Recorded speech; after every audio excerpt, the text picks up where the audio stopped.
seja o terceiro domingo do Advento, seja o quarto domingo da Quaresma, esses dois tempos de conversão, tempos fortes, penitenciais, têm essa conotação de alegria. A antífona da missa de hoje é essa frase da segunda leitura: alegrai-vos sempre no Senhor.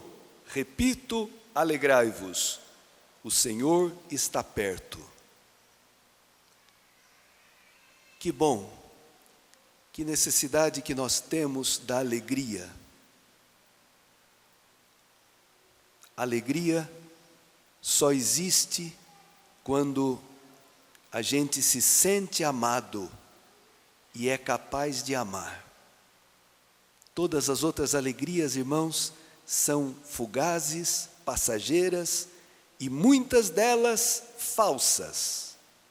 A verdadeira alegria é viver no amor de Deus por nós, infinito, e porque sentimos esse amor, experimentamos esse amor, começamos a aprender um pouquinho a amar os outros.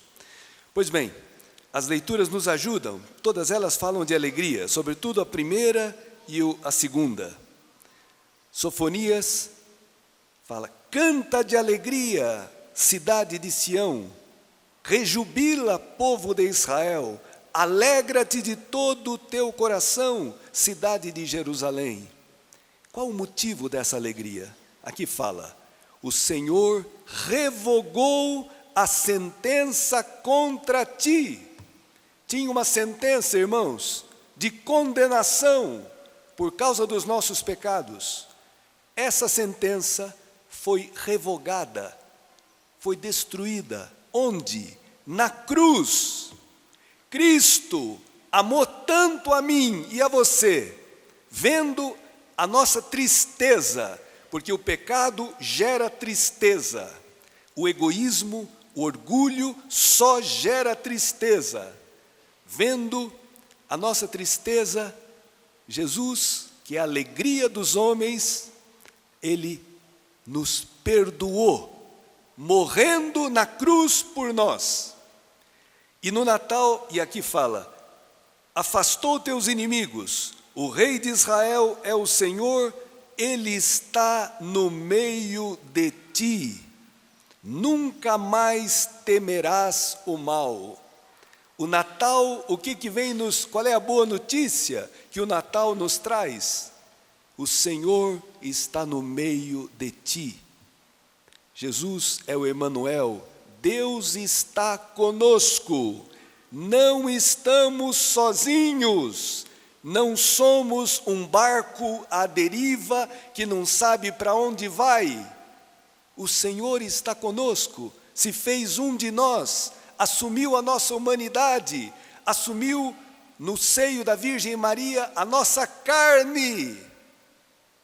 Essa carne que envelhece, que adoece, que morre, Deus assumiu e entrou com essa carne na morte para nos trazer alegria, para nos libertar do medo da nossa humanidade, da nossa pequenez, da nossa pobreza.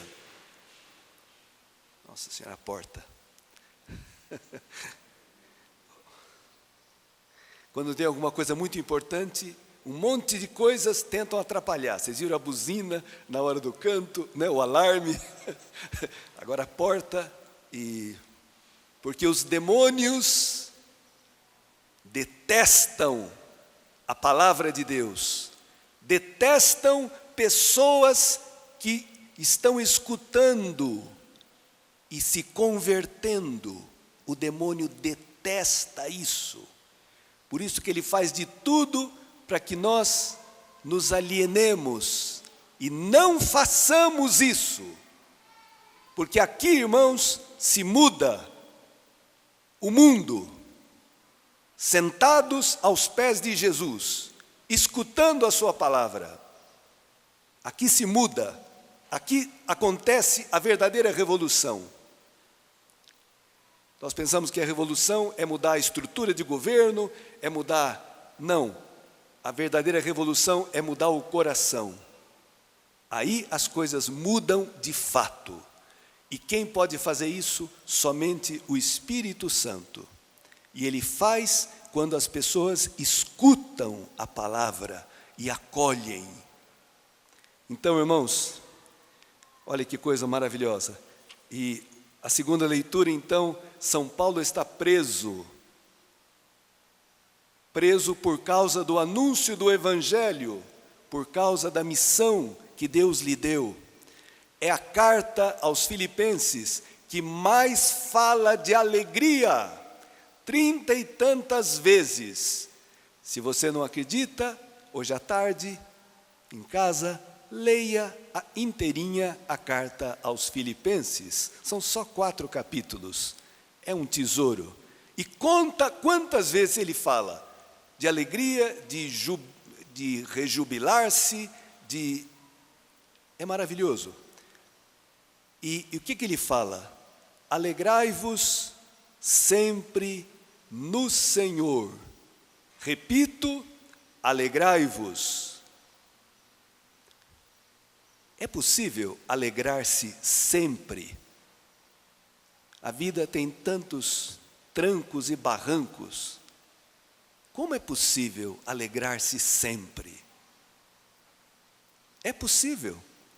Alegrai-vos sempre no Senhor. Se eu viver no Senhor, eu posso me alegrar sempre. No meio das tribulações, no meio das dificuldades, no meio dos sofrimentos. Porque eu vivo no Senhor, eu não vivo para mim, eu não vivo voltado para mim, eu não vivo buscando alegria não sei aonde. Depois, que a vossa bondade seja conhecida de todos os homens. Eu procurei essa palavra bondade, em grego é uma palavra epikeia, e tem uma riqueza, é dificílimo traduzi-la. Traduzem por bondade, traduzem por moderação, traduzem por clemência, traduzem por uns... Cada Bíblia tinha uma tradução diferente. E eu encontrei essa explicação. É algo tipicamente, é uma virtude que supera a lei. Tanto no campo jurídico, né? Epikeia é uma saída para contornar a lei ou para suavizar a lei. Aquilo que a lei não pode, não consegue, a epikeia. Essa bondade, essa moderação, essa clemência consegue. Que a vossa bondade seja conhecida de todos os homens. Diante de uma humilhação, diante de uma injustiça, diante de um sofrimento, o cristão tem essa virtude que faz com que ele não perca a cabeça, não se desespere, não perca a estribeira, com que ele conserve a serenidade, a paz. O Senhor está próximo. Esse é o motivo também da nossa alegria. Um cristão vive em constante expectativa de que o Senhor está perto, que o Senhor está chegando. E espera sem medo, porque como é que eu vou temer aquele que deu a vida por mim? Aquele que me amou do jeito que eu era? Como é que eu vou temer? Vou ter medo. Agora, irmãos, aqui está um segredo da alegria. Prestem atenção. Não vos inquieteis com coisa alguma. Nós nos inquietamos com tudo. Mas apresentai as vossas necessidades a Deus, em orações e súplicas, acompanhadas de ação de graças. Aqui está o segredo. Quem quer ter alegria sempre tem que aprender a rezar. E rezar o que é? Apresentar a Deus as tuas necessidades. Não precisa dizer para Deus tudo o que Ele tem que fazer. Tinha uma senhora em Jundiaí, velhinha, que ela tinha um problema numa perna, na perna esquerda. Ela falava: Senhor, cura a minha perna esquerda. Senhor, mas olha, é a esquerda, a direita está boa. Vai que ele lá de cima ele engana e cura a perna boa, né? E brincadeira, irmãos, só para dizer que nós às vezes queremos dizer para Deus tudo o que Ele tem que fazer. Ele sabe, Ele é mais inteligente do que nós, Ele nos criou. Faz como Maria, nas bodas de Caná, ela não pediu para Jesus fazer um milagre, ela só falou: eles não têm mais vinho. O problema deles é que o vinho, símbolo do amor, acabou. Você sabe o que você tem que fazer. Cristo deu carta branca para Jesus fazer o que Ele queria. Que bom se a gente aprendesse com Maria a rezar. Apresenta a tua necessidade e deixa Ele fazer. Orações e súplicas acompanhadas de ação de graças. A palavra ação de graças, em grego, eucaristia. Eucaristia é ação de graças. Aprender a agradecer a Deus. Alegria, irmãos, vem da gratidão. Se você conhece uma pessoa alegre, alegre de verdade, não um bobo da corte, veja, pesquise e você vai ver que é uma pessoa agradecida. Os tristes sempre são mal agradecidos, nunca reconhecem o amor de Deus todo dia, nas pequenas e nas grandes coisas. Tá bom, vamos passar por Evangelho, porque aqui tem uma surpresinha. Eu confesso para vocês que eu não tinha entendido esse Evangelho, de verdade, até hoje cedo, quando escutei uma homilia de um padre, jovenzinho, mas extraordinário. João Batista, as multidões se aproximam dele, fazendo essa pergunta fundamental: que devemos fazer? A conversão tem que ser uma atitude de vida, não um sentimento, um desejo, uma boa intenção. Que devemos fazer concretamente? E o João Batista fala: quem tem 2 túnicas, dê uma a quem não tem. Quem tem 2? Eu abri meu guarda-roupa ontem e comecei a contar as minhas camisas.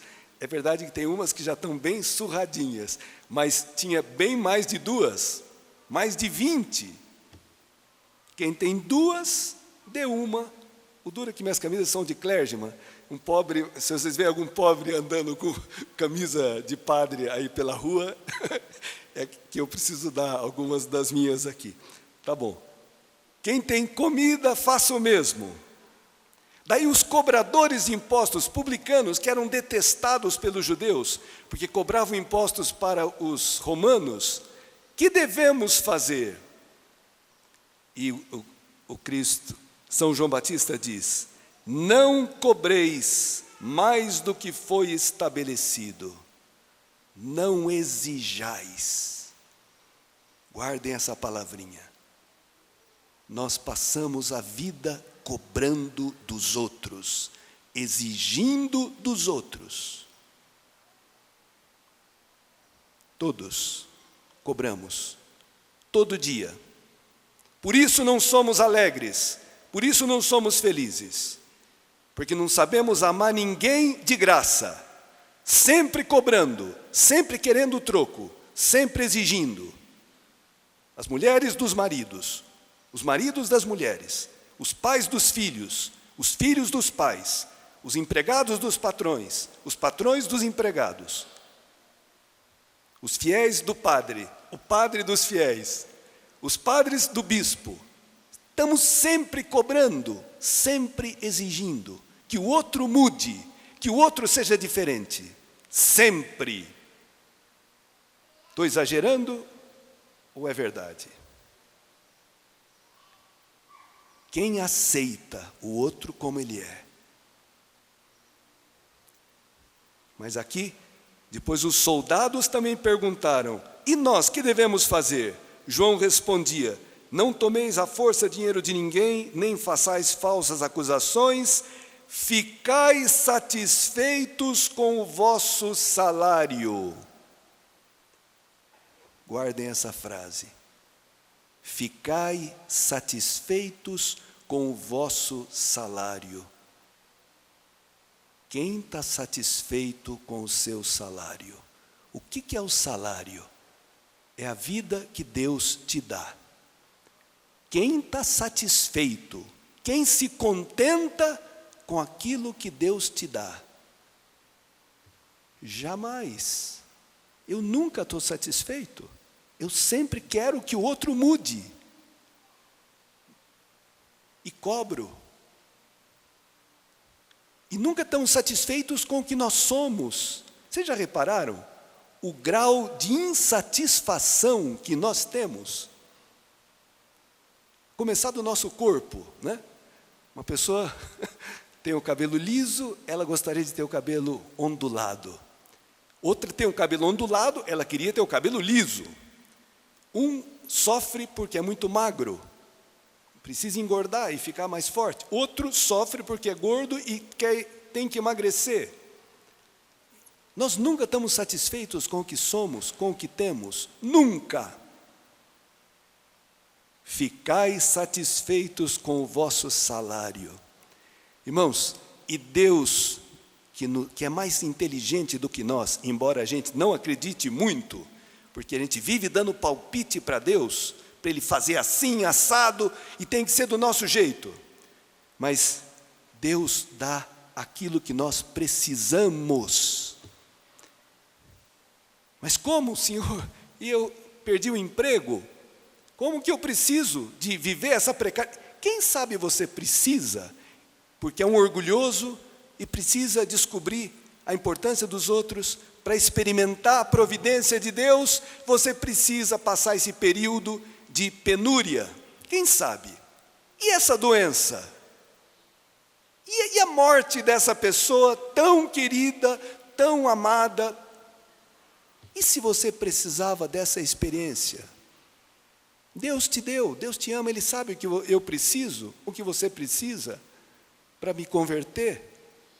Então, irmãos, que sabedoria nessas palavras de João Batista. Ficai satisfeitos com o vosso salário. Eu estava pensando, vou experimentar, passar um dia feliz com aquilo que Deus me deu, só. Porque se você perguntar para um cristão de verdade, um cristão que tenha fé, o que você gostaria que Deus mudasse na tua vida? Esse cristão diria, nada.